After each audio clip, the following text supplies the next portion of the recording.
ఇదే నోటితో మనం ప్రభుని స్తుతిస్తాము, ఇదే నోటితో మనం ఎదుటి మనుషుల్ని దూషిస్తాము, శపిస్తాము. ఏ నోటితో నువ్వు ప్రభుని స్తుతిస్తున్నావో అదే నోటితో నీకు నచ్చిన మాటలు మాట్లాడుతూ ఉంటావు. చాలా మంది అండి, 90% ఆఫ్ ద పీపుల్ చేసేది అదే.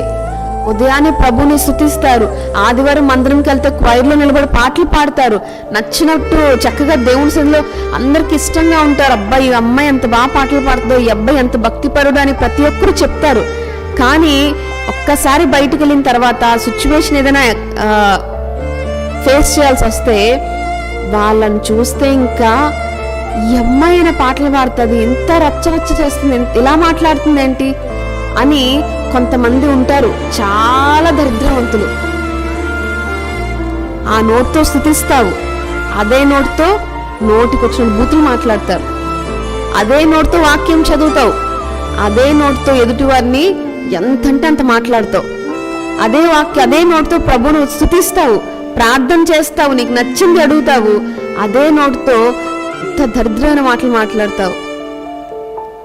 ఇంకా కొంతమంది క్రైస్తవులు ఉంటారు, నా స్నేహితులు కూడా చాలా మందిని చూశాను.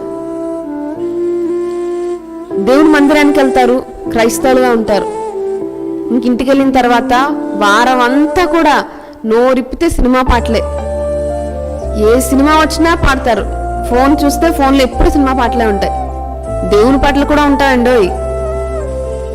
దేవుని పాటలు ఒక 10 ఉంటే సినిమా పాటలు ఒక 50 ఉంటాయి. అలాగా ఈ నోటితోనే నన్ను స్తుతిస్తావు, ఇదే నోటితో మనుషుల్ని దూషిస్తావు. అది ఎలా సాధ్యమండి? అయ్యో, నేను ప్రభువుని స్తుతిస్తున్నానే, ఇన్ని పాటలు పాడుతున్నానే, క్వైర్లో నిలబడుతున్నానే, నేను దేవుని సన్నిధిలో గబగబా రిఫరెన్స్ తీసి చదువుతున్నానే, ఈరోజు నేను ఎందుకు నా నోటిని హద్దుపరచుకోలేకపోతున్నాను, నేను ఎందుకు హద్దు దాటి మాట్లాడేస్తున్నాను, నేను ఎందుకు హద్దు దాటి చెప్పేస్తున్నాను, హద్దు దాటి ఎందుకు మాట్లాడుతున్నాను, నా నోటిని ఎందుకు అదుపు చేసుకోలేకపోతున్నాను? ఎప్పుడైనా నిన్ను ప్రశ్నించుకున్నావా? నిన్ను మాట్లాడుకున్నావా? గమనించు, దేవుడు హెచ్చరిస్తున్నాడు. ఏ నోటితో స్తుతిస్తున్నావో అదే నోటితో మనుషులను చంపిన మాటలు మాట్లాడుతున్నావు. ఏ నోటితో ప్రార్థిస్తున్నావో అదే నోటితో ఎదుటి మనిషి మనసు విరగొడుతున్నావు. ఏ నోటితో చర్చిలో రిఫరెన్స్లు తీస్తున్నావో అదే నోటితో ఇష్టానుసరమైన పాటలు పాడుతూ ఇష్టానుసరమైన అబద్ధాలు చెప్తున్నావు.